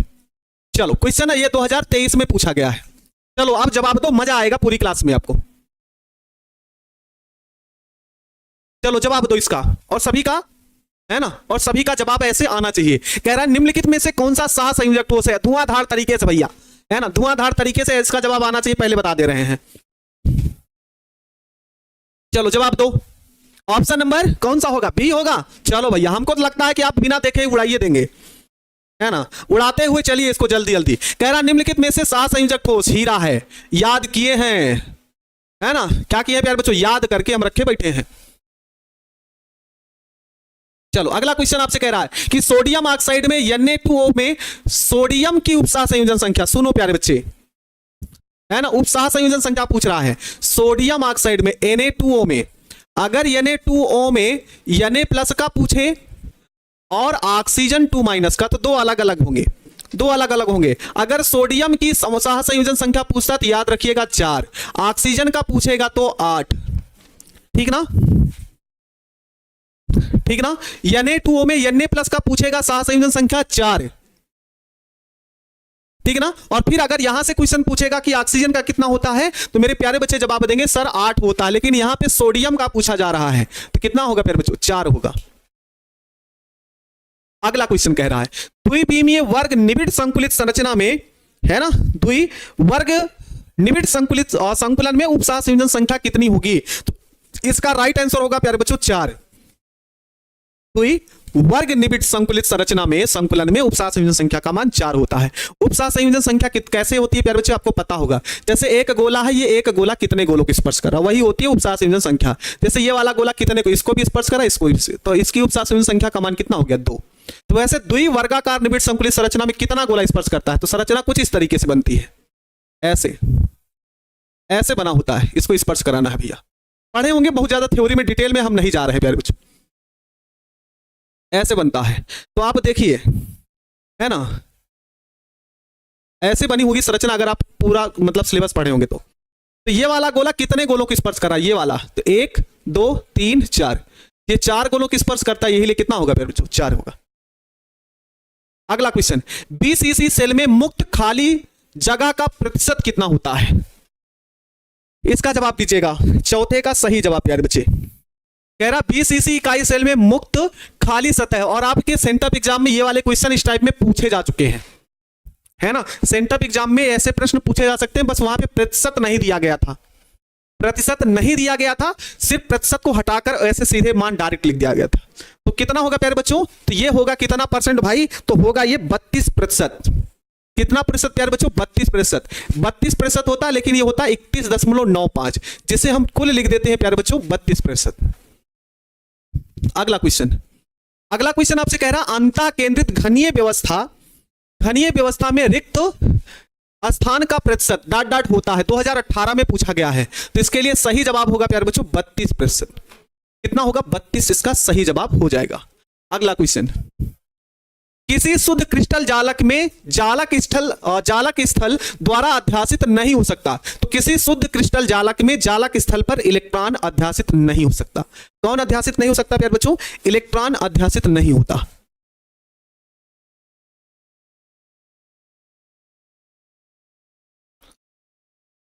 तो 74% और 64% जा रहे हैं ना प्यारे बच्चे, वो घेरा गया स्थान पूछता है, और यहां पे खाली स्थान पूछा है, ठीक है ना। जो 64% लिखे 74% वो खाली स्थान के बारे में नहीं पूछ रहा, वो घेरा गया स्थान है 74 और आपका 64%। खाली जगह पूछेगा तो इतना होगा जो आपको बताया। चलिए भाई, अगले का जवाब है प्यारे बच्चे, माना कि निबिड़ संकुलित गोलों की संख्या कैपिटल N हो तो जनित चतुष्फलकीय रिक्तियों की संख्या क्या होगी, इसका जवाब आप दो। चलो 7वें का जवाब तो जल्दी से, 7वें का जवाब आप सभी प्यारे बच्चे देखो जल्दी से। क्या कह रहा है कि माना कि निबिड़ संकुलित गोलों की संख्या कैपिटल N हो तो जनित्र चतुष्फलकीय रिक्तियों की संख्या है, कितनी होगी। 7 का कौन, ए वालों तो समझ लो, अभी घर आते हैं और मम्मी पापा दोनों से बताते हैं कि पढ़ता नहीं है बालक, इसकी कुटाई कीजिए, और बल भाई कुटिए इसको, है ना, बल भाई कुटिए इनको, ढंग से पढ़ाई वढ़ाई नहीं करते हैं। अभी आते हैं घर, रुक जाओ। कितना पूछ रहा है, चतुष्फलकीय के लिए पूछ रहा है, तो मेरे प्यारे बच्चों का जवाब ये होगा 2n। अगले क्वेश्चन का कह रहा है निबिड़ संकुलित गोलों की संख्या कैपिटल N हो तो जनित्र अष्टफलकीय रिक्त की संख्या, इसका जवाब दो आप। अष्टफलकीय रिक्त की संख्या, ठीक ना, अष्टफलकीय रिक्त की संख्या आपसे क्वेश्चन पूछ रहा है प्यारे बच्चों, है ना। तो 8 का क्या होगा प्यारे बच्चों, ऑप्शन नंबर सी सही होगा। अष्टफलकीय कहेगा तो सिर्फ n रहेगा, और चतुष्फलकीय कहेगा तो 2n होगा। अगला क्वेश्चन कह रहा अमोर्फस ठोस कहा जाता है। याद करो प्यारे बच्चे, अमोर्फस किस ठोस का नाम है, ये अमोर्फस किस चिड़िया का नाम है, वही आपको बताना है ना। अमोर्फस किस चिड़िया का नाम है, बताओ भैया किसको। क्या आभासी ठोस हो सकता है, या अतिशीतित द्रव हो सकता है, या क्रिस्टलीय ठोस, या उपर्युक्त सभी, या मेरी तरफ से एक ऑप्शन जय माता दी। हाँ, तो कौन सा होगा प्यारे बच्चे, तो यहां पे होगा उपरोक्त सभी मतलब आभासी ठोस, अतिशीतित द्रव, क्रिस्टलीय ठोस और उपर्युक्त सभी को हम लोग क्या बोलते हैं प्यारे बच्चे, अमोर्फस कहते हैं। अगला क्वेश्चन कह रहा है ग्रेफाइट को किस रूप में वर्गीकृत नहीं कर सकते। अगला क्वेश्चन कह रहा है प्यारे बच्चों कि ग्रेफाइट को किस रूप में वर्गीकृत नहीं कर सकते। तो मेरे प्यारे बच्चों ये चालन करता है, ग्रेफाइट भले सहसंयोजी यौगिक है, वह विद्युत का चालन नहीं कर सकता सहसंयोजी यौगिक, लेकिन उसी में एक अपवाद आता है ग्रेफाइट जिसमें धारा का प्रवाह होता है, अर्थात वो चालन करता है, तो वह चालक ठोस हो सकता है, जालक ठोस हो सकता है, सहसंयोजक ठोस हो सकता है, लेकिन ग्रेफाइट सहसंयोजी यौगिक है तो आयनिक ठोस नहीं होगा प्यारे बच्चे। क्या होगा, आयनिक ठोस नहीं होगा प्यारे बच्चों। अगला क्वेश्चन कह रहा है क्वार्टर्ज है क्या है प्यारे बच्चों, क्रिस्टलीय ठोस है, अक्रिस्टलीय ठोस है, या आभासी ठोस है, या अतिशीतित द्रव है। क्वार्टर्ज कह रहा है ना। और यहीं पर आपसे क्वेश्चन और पूछेंगे, है ना, पूछेंगे हम तो भैया आप लोगों से, क्वार्टर्ज कांच कैसा ठोस है। तो जवाब है, लिख के बताओ, 11 का कौन सा होगा? तो क्वार्टर जो पूछेगा तो मेरे प्यारे बच्चे जवाब देना कि भैया इसका सही जवाब कितना होगा? क्रिस्टलीय ठोस होगा। लेकिन अगर क्वार्टर क्वाच काच का मान पूछ ले तो ये कैसा है प्यारे बच्चों? अक्रिस्टलीय है। बोलेंगे भैया इसका क्या नाम होगा? अक्रिस्टलीय ठोस होगा। बस इसका सही जवाब हो जाएगा। चलो अगला क्वेश्चन कह रहा है निम्नलिखित में से कौन सा क्रिस्टलीय ठोस है? तो हीरा, कांच, रबड़, उपर्युक्त सभी। तो याद करके बैठे हो, हीरा आपका कैसा ठोस है? क्रिस्टलीय ठोस है। अगला क्वेश्चन कह रहा है कि अक्रिस्टलीय ठोस के विषय में निम्नलिखित में से कौन सा कथन सही नहीं है? है ना, आपसे ये क्वेश्चन पूछ रहा अक्रिस्टलीय ठोस की ये विशेषता दी गई है। और ऐसे भी प्रश्न कल आपके सेंटअप एग्जाम में, जो भी आपका सेंटअप एग्जाम हुआ है, ऐसे क्वेश्चन आपको देखने को मिले होंगे। ठीक ना, ऐसे क्वेश्चन आपको देखने को मिले होंगे प्यारे बच्चे। कह रहा है कि अक्रिस्टलीय ठोस के विषय में निम्नलिखित में से कौन सा कथन सही नहीं है? गर्म करने पर किसी निश्चित ताप पर ये क्रिस्टलीय बन जाते हैं। अब जैसे प्लास्टिक होता है प्यारे बच्चे, वो भले नर्म होती है लेकिन उसको जला दीजिए तो कुछ समय बाद वो ठोस बन जाती है। ठीक है ना, तो भैया पहला तो सही है। लंबे समय तक रखने पर ये क्रिस्टलीय बन जाते हैं, बिल्कुल बन जाएंगे भाई। अक्रिस्टलीय ठोस को गर्म करके साँचे में ढाला जा सकता है, बिल्कुल ढाला जा सकता है। तो प्यारे बच्चे लास्ट वाला ऑप्शन कह रहा है कि यह विषमदैशिक प्रकृति के होते हैं। तो ये विषमदैशिक प्रकृति का नहीं होता प्यारे बच्चों, ये किस प्रकृति का होता है? तो समदैशिक प्रकृति का होता है। किस प्रकृति का होता है? समदैशिक प्रकृति का होता है। अगला क्वेश्चन कह रहा है बेरवादार ठोस क्या है? तो बेरवादार ठोस में प्यारे बच्चे चाहे वो हीरा हो, सॉरी, बेरवादार ठोस में रबड़, कांच और प्लास्टिक, तीन उदाहरण याद रखेंगे आप लोग। तो यहां पे आंसर कौन सा हो जाएगा? रबर हो जाएगा। अगला क्वेश्चन कह रहा है प्यारे बच्चों निम्नलिखित में से कौन सा जालक ठोस है ना, क्या पूछ रहा है? जालक ठोस देता है। बताओ भैया इसका सही जवाब जालक ठोस कौन सा होगा? है ना, ठोस ये भी है, ठोस ये भी है, सभी है, लेकिन जालक के रूप में कौन रहता? तो हीरा रहता है ना। जालक ठोस के बारे में अगर आप पूछे तो हीरा। अगला क्वेश्चन कह रहा है निम्नलिखित में से अक्रिस्टलीय या अमोर्फस ठोस है? तो अमोर्फस ठोस या अक्रिस्टलीय ठोस के लिए तीन मुख्य उदाहरण हैं, है ना, कांच, रबड़, प्लास्टिक। कांच, रबड़, प्लास्टिक, अमोर्फस चाहे बोलो, चाहे क्रिस्टलीय बोलो, चाहे अतिशीतित बोलो, और चाहे प्यारे बच्चे आभासी ठोस बोलो। तो इसका राइट आंसर कौन सा हो जाएगा प्यारे बच्चों? कांच इसका सही जवाब होगा। अगले प्रश्न की बात हम करेंगे तो निम्नलिखित में से कौन सा बेरवादार ठोस है? तो मेरे प्यारे बच्चे अभी हमने आपको बताया था कि जो क्वार्टर कांच होता है वह बेरवादार ठोस होता है, अक्रिस्टलीय ठोस होता है। ठीक है, वो अक्रिस्टलीय ठोस होता है। और देख रहे हैं 2017 में क्वेश्चन पूछा भी जा चुका है। अगले क्वेश्चन की बात करते हैं तो प्यारे बच्चे बताएंगे कि निम्नलिखित में से कौन सा ठोस अवस्था में सह संयोजक क्रिस्टल के रूप में पाया जाता है? याद करिए। चलिए 18 का जवाब आप सभी दोगे। 18 का जवाब। कुल 40 प्रश्न है प्यारे बच्चे, ठीक ना, बहुत जल्दी खत्म कर लेंगे हम लोग, बहुत जल्दी खत्म कर लेंगे हम लोग। 18 का जवाब दीजिए। 18 हो गया, 12 क्वेश्चन ना, कितना बचा? 22 क्वेश्चन, जल्दी खत्म कर लेंगे, 10 से 15 मिनट लेंगे और खत्म कर लेंगे।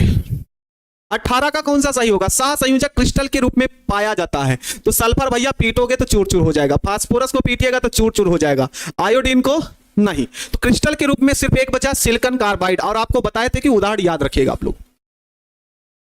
ठीक है ना। अगला क्वेश्चन, रवा में जब इलेक्ट्रॉन ऋणावेशित आयन में खाली स्थान को घेर लेता है तो वह दोष क्या कहलाता है?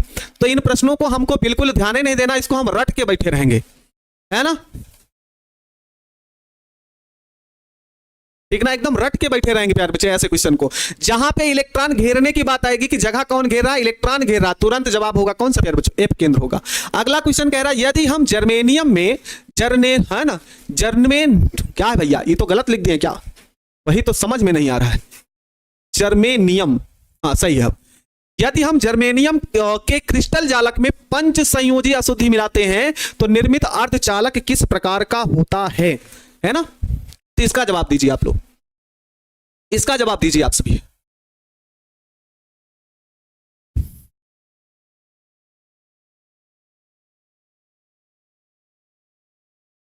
चलो जवाब दो, ये कैसा बनाएगा प्यारे बच्चों? 20 का जवाब कौन सा होगा? तो एन प्रकार का बनाता है ये अर्धचालक। फिजिक्स में इसके बारे में आप लोगों ने पढ़ रखा होगा। चलिए अगला क्वेश्चन कह रहा है कि निम्नलिखित में से कौन प्रतिलौह चुंबकत्व दर्शाता है?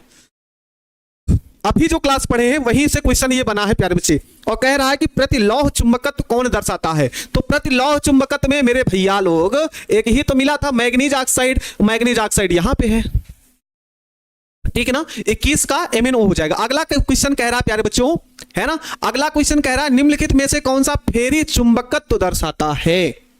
फेरी चुंबकत्व दर्शाता है, तो हमने तीनों उदाहरण लिख दिए हैं और तीनों के तीनों सही हो जाएंगे, इसलिए ऑप्शन नंबर कौन सा होगा प्यारे बच्चों, डी एकदम सही होगा। ठीक है ना, डी एकदम सभी इनमें से सभी होगा। चलो भाई अगला क्वेश्चन कह रहा है निम्नलिखित में से कौन सा लौह चुंबकत्व दर्शाता है। तो लौह चुंबकत्व दर्शाने वाले कौन कौन से हैं, चलो जवाब दो, इसका जवाब दीजिएगा आप लोग इसका।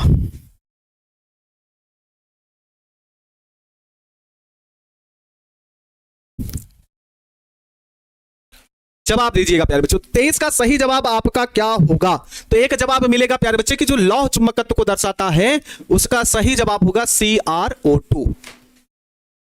अगला क्वेश्चन, निम्नलिखित में से कौन सा फेरी चुंबकत्व होता है ना, फेरो चुंबकत्व होता है, फेरी चुंबकत्व नहीं, फेरो चुंबकीय पदार्थ है, तो इसके लिए सही जवाब होगा प्यारे बच्चों Fe3O4। क्या होगा प्यारे बच्चों, Fe3O4। अगला क्वेश्चन, HCP और CCP संरचनाओं में संकुलन क्षमता क्रमशः होती है ना, तो जो HCP होता है प्यारे बच्चों और CCP होता है, इन सब की संकुलन क्षमता होती है समान, है ना, इन दोनों की संकुलन क्षमता कितनी होती है प्यारे बच्चों, समान होती है। लेकिन आपसे ये पूछ रहा कितनी होती है, तो कितनी होती है, तो ये होती है 74%, 74%। कितना होता है प्यारे बच्चों, 74% होता है, ये आपका हो जाएगा, दोनों के समान होती है। अगला क्वेश्चन कह रहा है निम्नलिखित में से किस दोष के कारण क्रिस्टल का घनत्व में कमी होता है। क्रिस्टल के घनत्व में आपसे क्वेश्चन पूछ रहा है कमी किसमें होता है, ठीक ना, क्या पूछ रहा है प्यारे बच्चों, क्रिस्टल के घनत्व में क्या होती है, कमी होती है। तो भैया 60 की दोष उत्पन्न होता है तो क्रिस्टल के घनत्व में क्या आ जाती है प्यारे बच्चों, कमी आ जाती है। ठीक है, चलो अगला क्वेश्चन आपसे कह रहा है निम्नलिखित में से किस दोष को विस्थापन,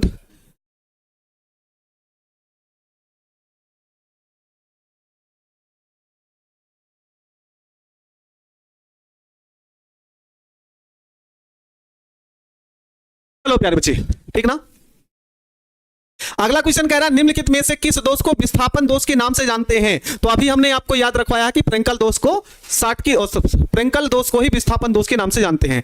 डाट डाट में धनायन अंतराकाशीय स्थल में चले जाते हैं।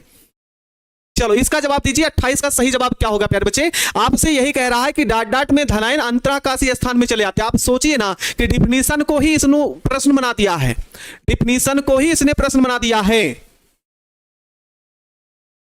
ठीक है ना, कि धनायन किसमें, धनायन अंतराकाशीय स्थान में चले जाते हैं, तो फ्रेंकल में धनायन अंतराकाशीय स्थान में चले जाते हैं। अगला प्रश्न आपका है, कह रहा है कि जब क्रिस्टल में ऋणायन रिक्तियों द्वारा इलेक्ट्रॉन रोक लिए जाते हैं तो त्रुटि कहलाती है। तो जो कमी होती है, जो दोष होता है, ऋणायन रिक्ति को घेरे, ठीक ना, ऋणायन रिक्ति को घेरे तो तुरंत समझ जाइएगा प्यारे बच्चों वो कौन सा दोष होगा, तो उसे आप बोलेंगे फ्रेंकल दोष। क्या बोलेंगे भैया, फ्रेंकल दोष बोलेंगे। अगला क्वेश्चन आपसे कह रहा है निम्नलिखित में से कौन सा आक्रिस्टलीय ठोस है। भैया एक एग्जांपल रिपीट हुआ है, इसलिए हम बिना देरी के इस पर हम लगाएंगे क्वार्टर कांच SiO2। अगला क्वेश्चन, निम्नलिखित में से कौन सा क्रिस्टलीय ठोस का उदाहरण नहीं है। ये क्वेश्चन पूछा और हाल ही में ये क्वेश्चन आपसे अभी पूछा गया था, है ना, सेंटअप एग्जाम में शायद में यही क्वेश्चन आपसे पूछा गया था यहां से, ठीक है ना, सेंटअप एग्जाम जो आपका हुआ है ना प्यारे बच्चे, ये क्वेश्चन पूछा गया था कि विभिन्न दिशाओं में समान गुण होता है या सुस्पष्ट द्रवण गुणांक होता है, निश्चित ज्यामितीय आकृति होती है, उच्च आंतराणविक। तो क्या कह रहा है, आक्रिस्टलीय ठोस नहीं, तो भैया सुस्पष्ट होता है द्रवणांक, सही है, निश्चित आकृति होती है भी जानते हैं, उच्च अंतराणविक बल होता है। तो प्यारे बच्चे कह रहा है कि विभिन्न दिशाओं में समान बल, विभिन्न दिशाओं में विषम दैशिक प्रकृति का ही होता है। किस प्रकृति का होता है, विषम दैशिक प्रकृति का ही होता है। तो इसका सही जवाब होगा प्यारे बच्चों क्या है ना, विभिन्न दिशाओं में समान गुण, यही गुण नहीं रखता, बाकी सबके सब सही है।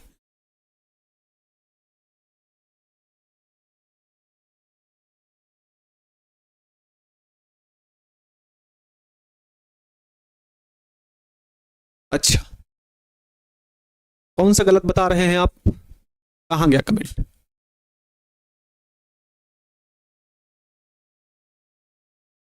हाँ? 29 में क्या दिक्कत है,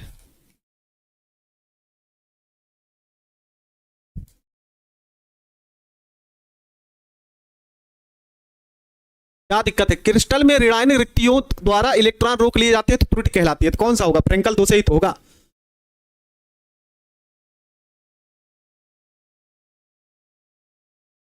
नहीं, सही है, 29 देखें सही है प्यारे बच्चों, एक केंद्र ही होगा।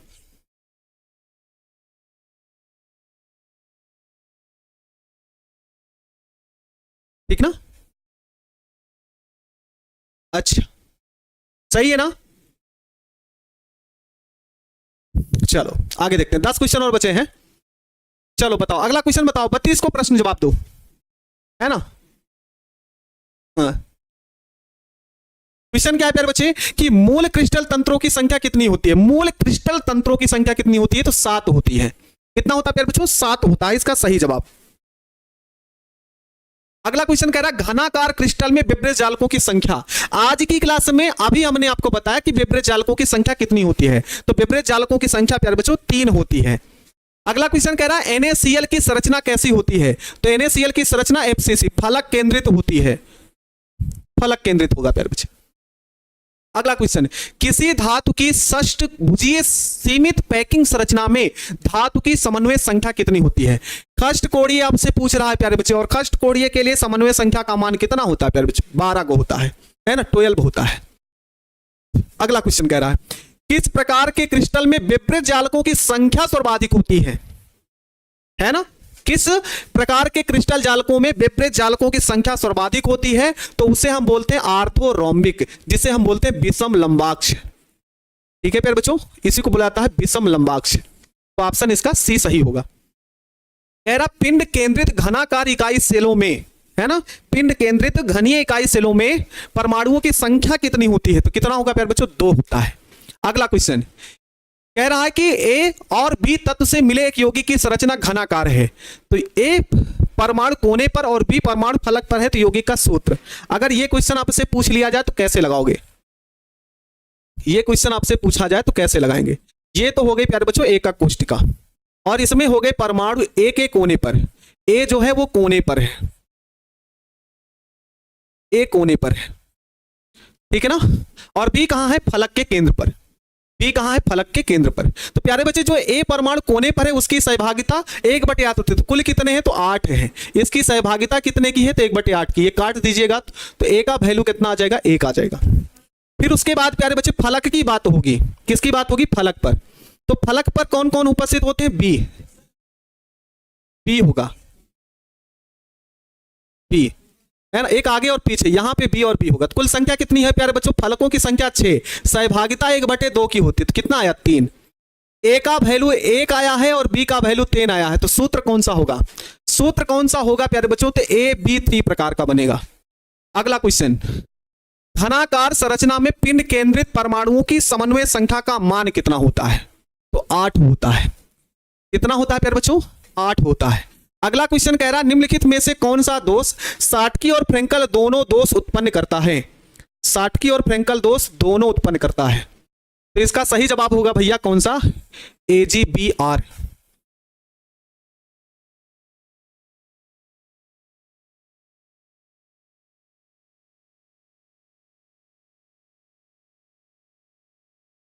ठीक है ना?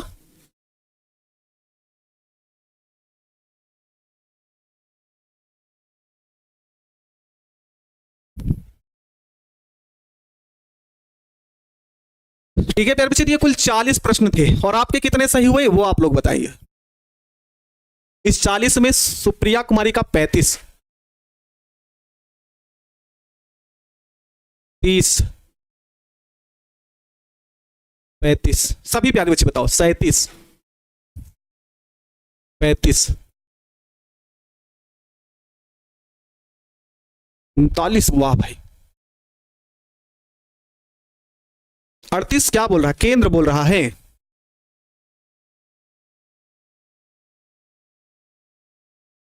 अरे प्यारे बच्चे यहां पे बोल रहा है फलक के केंद्र पर ना, कह रहा है, जो एक बच्चा कह रहा है कि सर ये गलत है, तो यहां पे देखो ना, कह रहा परमाणु घन के फलक के केंद्र पर। फलक कौन होता है पता है ना?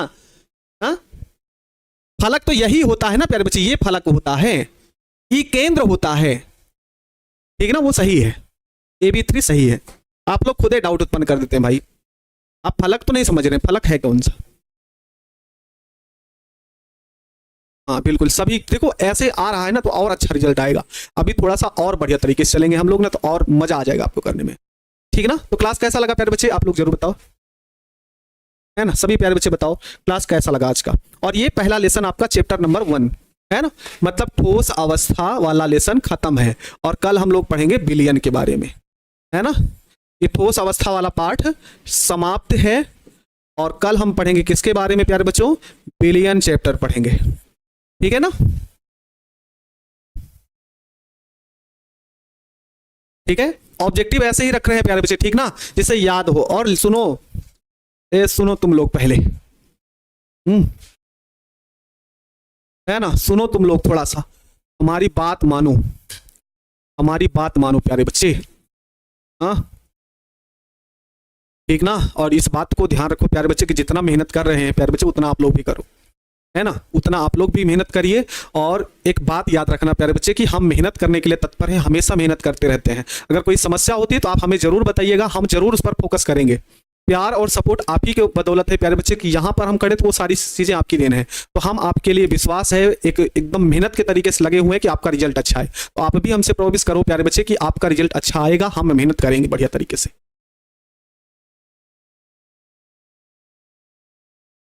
ठीक है ना प्यारे बच्चे? कि आप मेहनत करना मेरे प्यारे बच्चे, ये विनम्र निवेदन है आपका। और हम चाहते हैं कि मेरी जो केमिस्ट्री का रिजल्ट है वो एकदम धुआं धुआं हो जाए। मेरे टारगेट बोर्ड के जितने बच्चे मुझसे मिले वो हमसे ये कहें कि हाँ सर केमिस्ट्री का रिजल्ट सबसे बेस्ट है। उसके लिए हम हमेशा मेहनत करते हैं और मेहनत करते रहेंगे। तो मेरे प्यारे बच्चे हाथ जोड़कर आपसे विनम्र निवेदन है कि मन लगाकर अपनी ताकत झोंक दो। करेंगे ना आप लोग?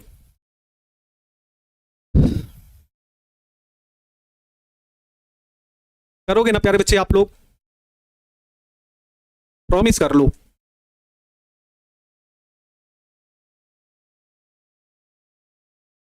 ना 80 प्लस नहीं लाना, 80 प्लस नहीं भाई, 95 प्लस का टारगेट रखो, 95 प्लस का टारगेट रखो। ये 80 85 90 वाला नहीं, 95 प्लस का टारगेट रखेंगे तो 90 प्लस 5 से हम 99 अंक तक जाएंगे, ठीक ना? बिल्कुल ठीक है प्यारे बच्चे, प्रॉमिस करना प्यारे बच्चे, और मन लगा के जितना आपको पढ़ाया गया है वो आप लोग ध्यान रखिएगा। तो मिलते हैं प्यारे बच्चे तब तक के लिए नई क्लास में। और शाम को क्लास 8 बजे मेरी जो सिलेबस बचा उसको भी हम पूरा कराएंगे, तो वहां पे भी आप लोग जुड़िए और सिलेबस को कंप्लीट करते हैं, ठीक ना? तो मेरे सभी प्यारे बच्चे अपना ध्यान रखिएगा और मन लगाकर बेहतरीन तरीके से, जबरदस्त तरीके से पढ़ाई को करते रहेंगे। तो प्यारे बच्चे मिलते हैं कल सामूहिक, सॉरी कल क्या, आज ही सामूहिक क्लास में। तब तक के लिए मेरे सभी प्यारे बच्चों को जय हिंद, वंदे मातरम।